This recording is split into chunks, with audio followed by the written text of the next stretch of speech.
அருமை தமிழர்களே, அன்பான வணக்கம். காலையில் எழுந்துட்டிங்களா? பல்லுலாம் தேய்ச்சி குளிச்சு காஃபிலாம் டிஃபன்லாம் சாப்பிட்டீங்களா? ரொம்ப மகிழ்ச்சி. சரி, இன்னைக்கு காலையில் நீங்கள் எந்திரிக்கிறப்போ எழுந்த முதல் 1 மணி நேரத்தில் என்ன செஞ்சீங்க அப்படின்னு கொஞ்சம் யோசிக்கலாமா? நான் ஏன் இதை சொல்கிறேன் அப்படின்னா, நம்முடைய மனோதத்துவ நிபுணர்கள், அதே மாதிரி நம்முடைய மருத்துவர்கள், இவங்க 2 பேரும் சொல்லுகிற ஒரு முக்கியமான விஷயம், அதை உங்களோட பகிர்ந்து கொள்ள வேண்டும் அப்படின்னு நான் விரும்புகிறேன். காலையில் எழுந்த உடனே இந்த முதல் 1 மணி நேரம் இருக்குது தெரியுங்களா, அதை நாம் எப்படி பயன்படுத்துகிறோம் அப்படிங்கிறதுல தான் அந்த நாளின் மிச்ச பொழுதை நாம் பயனுள்ள வகையில் கழிக்கிறோமா இல்லையா அப்படிங்கிறதே முடிவாகிறது. அந்த முதல் 1 மணி நேரத்தை நீங்கள் சரியாக பயன்படுத்திட்டீங்க அப்படின்னா மீதி நேரமும் ப்ரொடக்டிவாக இருக்கும். அதற்கு இது ஒரு வாசல் திறப்பதாக இருக்கும் அப்படின்றாங்க.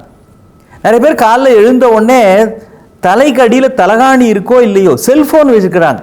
தலகாணி கீழே ஊந்தது கூட தெரியல, ஆனால் புரண்டு படுக்கிறப்போ செல்ஃபோன் கீழே ஊந்துட்டா அப்படியே டக்குன்னு முடிச்சு அதை கையெடுத்தோம், அப்படியே ஏதோ பெரிய கடவுள் கொடுத்த பொக்கிஷம் கீழே ஊந்துட்டா மாதிரி எடுத்து உடஞ்சிருக்கா, ஸ்க்ராட்ச் விழுந்திருக்கான்னு பார்க்குறாங்க.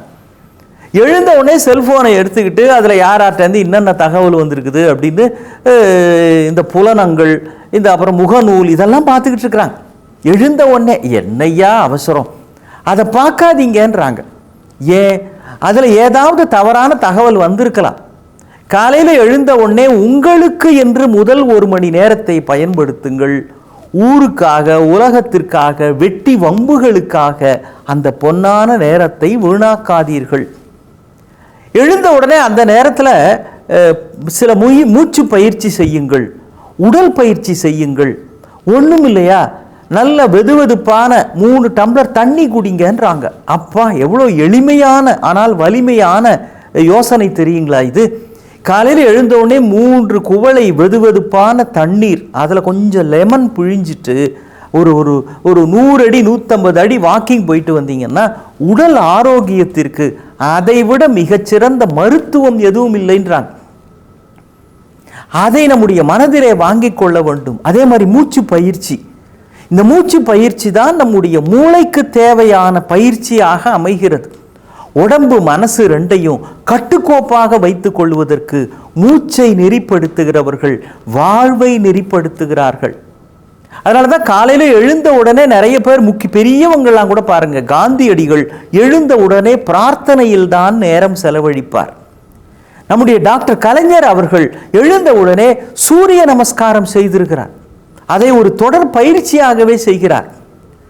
90 வயதுக்கு மேலும் கூட மிக கடுமையாக தமிழுக்காகவும் தமிழ் மக்களுக்காகவும் அவர் உழைப்பதற்கு ஒரு பெரிய உடல் வலிமை இருந்திருக்கு அப்படின்னா அதுக்கு சூரிய நமஸ்காரம் பெரும் துணையாக இருந்திருக்கிறது.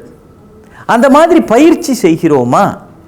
அன்றைக்கி காலையில் அப்படி வாக்கிங் போகிறப்போ நண்பர் ஒருத்தர் ஒரு செய்தியை பகிர்ந்துக்கிறார்.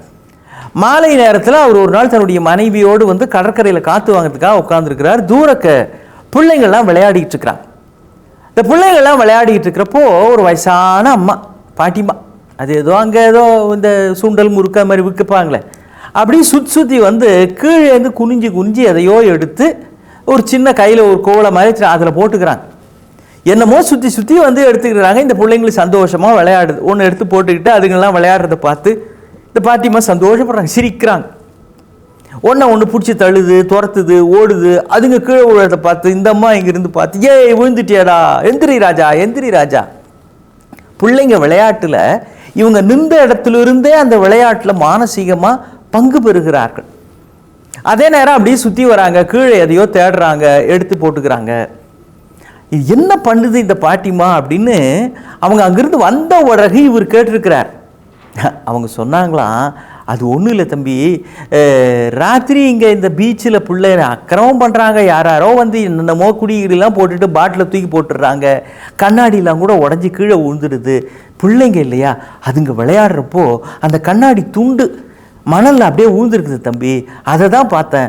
பிள்ளைங்க விளையாடுறப்போ அதுங்க காலில் குத்திடக்கூடாது, அதனால தான் விளையாட்டோடு விளையாடிட்டு இதுங்களை வேடிக்கை பார்த்துக்கிட்டே அந்த கண்ணாடி துண்டெல்லாம் எடுத்து நான் போட்டுக்கிட்டேன். பார் எவ்வளோ சேர்ந்துருக்குது பார், இந்த மாதிரி பீச்சில் கொண்டு வந்து போட்டு போகிறாங்க, என்ன பண்ணுறது, இவங்களும் வளர்ந்தவங்க தான், பாவம் பிஞ்சு காலில் குத்திருச்சுன்னா என்ன ஆகும் அப்படின்னு யாரோ பெற்ற பிள்ளைகள் விளையாடுகிற பொழுது யாரோ ஒருவர் தன் வீட்டு குழந்தைகளாகவே நினைத்து அந்த காரியம் செய்கிறார்களே, அந்த மனோபாவம் எப்படி வரும்?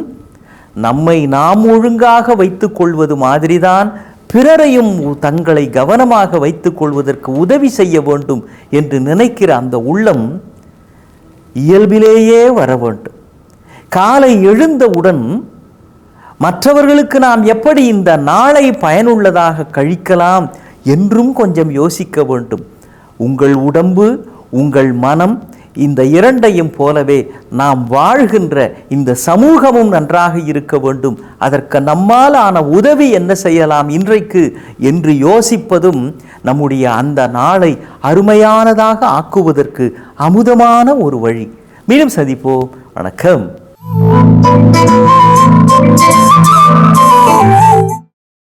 இன்னும் பல வீடியோக்களை காண சன் லைஃப் சேனலை சப்ஸ்கிரைப் பண்ணுங்க.